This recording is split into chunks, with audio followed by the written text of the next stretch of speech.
Well, our thoughts in the bottom of the sixth, Tom Hallgren, were correct to be there. Keegan Evans taking over on the bump for the Chargers. Another lefty arm, just as Logan Shore was in the last inning. He's going to make his 7th relief appearance of the season, and this has been their guy. He has a save this year. He did pitch against Cardinal earlier this season. He threw 1 inning, allowed 2 earned runs, struck out 3, walked 4, and hit 2 batters. But in relief, he has been, especially in the postseason, really good for Chariton. 4 1/3 innings with a 3.42 ERA and 5 strikeouts. But he's got the heart of this order.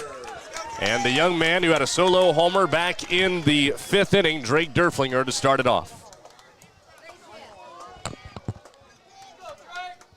He's 2 for 2 in the ball game.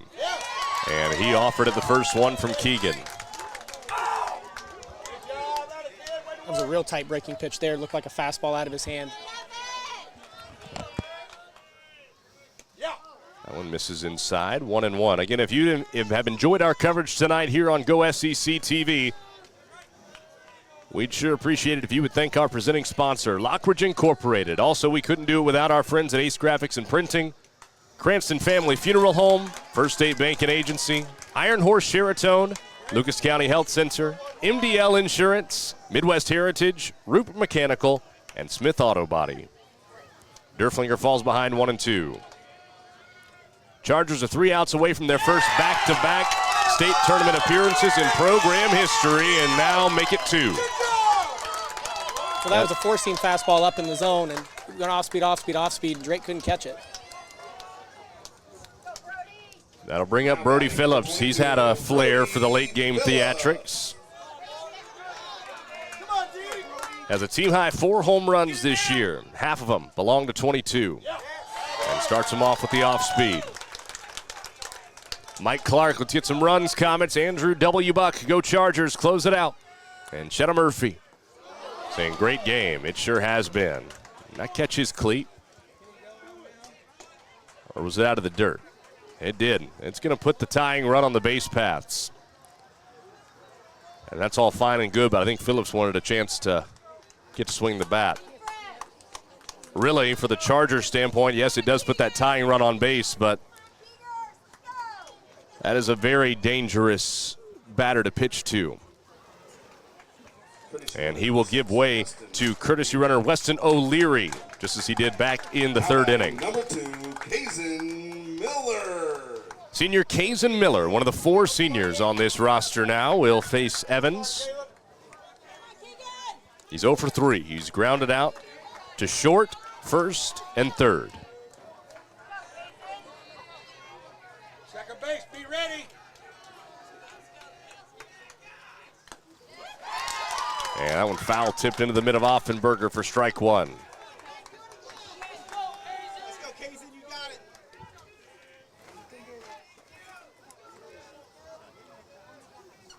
Off speed.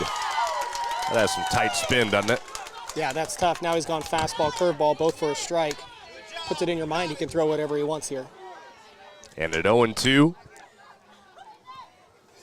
Miller's going to have to protect. Fastball low, 1-2. Liz Bogle-Zamolik, let's go Comets. Cheering for Coach Ryan Renfrew and his team. Back at his old stomping grounds, Coach Renfrew.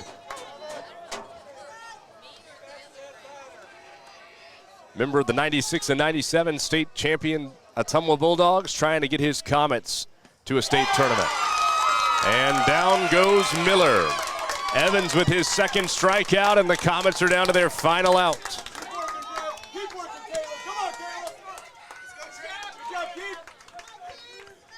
They scored a run with 2 outs back in the 6th to bring it to a 1-run game.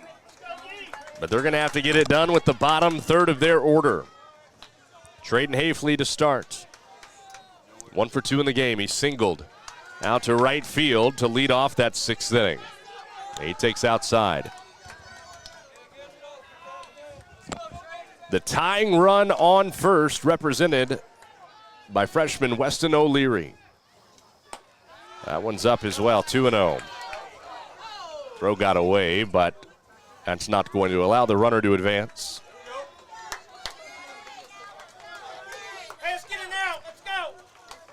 Chariton is seeking their 5th state tournament appearance in program history. 96, 09, 13, and then last year. 3-0. At third out in a Substate final. Tom Hallgren, the most elusive out the Chargers have chased this year. We've got a freshman on the mound and is another high-impact freshman in this game. Strike one.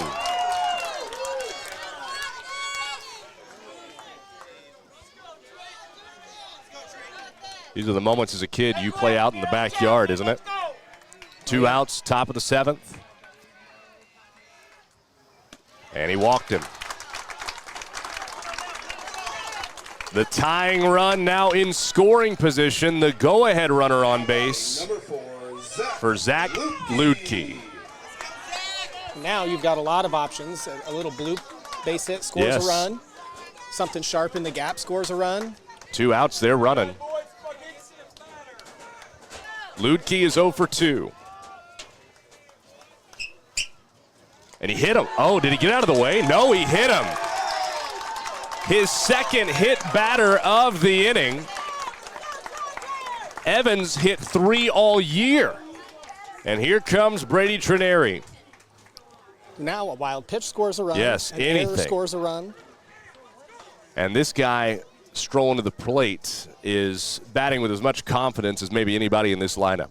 And he's just a gamer. I mean, he knows what his strengths are as a hitter. He's not up there trying to be someone he's not. He's going to, I mean, we've seen him try to stick an elbow into a ball, would take his walk, put something up, play up the middle, and outrun it. So this will be fun. Phillips, beg your pardon, courtesy runner O'Leary to third. Hafley at second, Ludke on first. A hit batter, a walk, and another hit batter brings up Jacob Figueroa with the bases loaded and 2 outs in the top of the 7th, trailing by 1. He singled his last time up. He's been hit by a pitch twice. And that is upstairs. And Bodie Farrell, who hit an RBI double his last time at the plate, waits on deck if they can get to him. At the knees for a strike, 1-1. Could you ask for much more in a Substate final? Nope. 2-1. And that's been the frustrating pitch for the fans, but that was definitely outside. It's been called pretty consistently a ball. Foul back, 2-2, and the Comets down to their final strike. On the shoulders of one of their 5 seniors, Jacob Figueroa. 2-2 to center field. Over 2 it is Gwynn. He's got it, and the Chargers are going back to the Class 2A state tournament. We'd like to congratulate both teams for making the Substate finals. And Chariton for making the 2025 state tournament. Dog pile at second as the Chargers, for a 3rd time this year, get the better of their South Central Conference foes from Eldon. Watch the 3rd out again as Jacob Figueroa gave it a ride, Tom Hallgren, but Jace Gwynn had it the whole way. Yeah, ball hung up on him a little bit. But what a game. I mean, what a job by Cardinal to come back if they're getting behind early. Sheraton does what they do. I mean, they just didn't make mistakes in the field and got an opportune run when they needed it to extend the lead.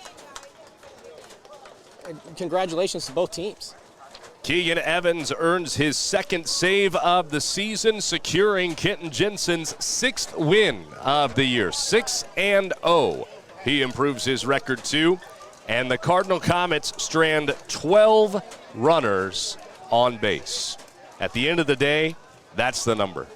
That is, and there's some opportunities that Chariton had, that some walks and some free bases that also contributed to that. I can't sit here and say that that's experience, but that certainly was the difference in the game, was missed opportunities for Cardinal and Chariton. When they had opportunities, they pushed them across. Taking the loss for Cardinal is sophomore Matthew Blamy, who will be back next year for this program. Caden Courtney was absolutely stellar in relief. He worked 5 innings, allowed just 1 hit, struck out 2 while walking 4. And the 1 run that scored was unearned against him. Another young man who will be donning the Comet uniform again next year. But they will have to say goodbye to 5 seniors: Jacob Figueroa, Kaysen Miller, Cody Burleson, Brody Phillips, and Drake Derflinger. And that is some big names to have to replace next year. Definitely some big names. And I know that the Cardinal coaches have worked really hard to bring that group up when they were young. And those guys were all starting as young players, as freshmen and 8th graders. And now they've got another core group of young guys that really do some impressive things with the baseball. So I think it'll be fun to see what Cardinal can do in the next couple years. Chariton's got, they've got some good young players too, and they bring back a couple underclassmen. So, to me, SEC baseball is, even the teams that don't have the record, it's never bad. And we don't always get the respect that we deserve across the state because it's always good baseball. And this was 2 really quality teams that deserve to be here. Tom Hallgren, thanks for joining us tonight. Appreciate it, Dewayne. It's a pleasure having you on board. What a ball game, as we suspected it might be. The Chariton Chargers, for just the 4th time this year, win, scoring less than 5 runs. They're now 4-6 in that regard, and they make their 5th state tournament appearance in program history back-to-back after they did it last year in the 2024 season. We will see them next Tuesday at Merchants Park in Carroll, Iowa. We'll have an audio-only broadcast for you here on Go SEC TV, with it being a state event, of course. We can't do our regular video broadcasting, but you can bet we'll be there to watch the Chargers compete yet again for another Class 2A state title. They improved to 25-6 overall on the year. The Comets will have their season conclude at 17-11. For our entire crew, Tom Hallgren on the mic with me, the one and only Jimmy Ott II directing and producing, and Cameron Silvers on our high-definition camera behind the plate. I'm Dewayne Cook. You've been watching the Class 2A Substate 5 Final on Go SEC TV, presented by Lockridge Incorporated. Have a great night.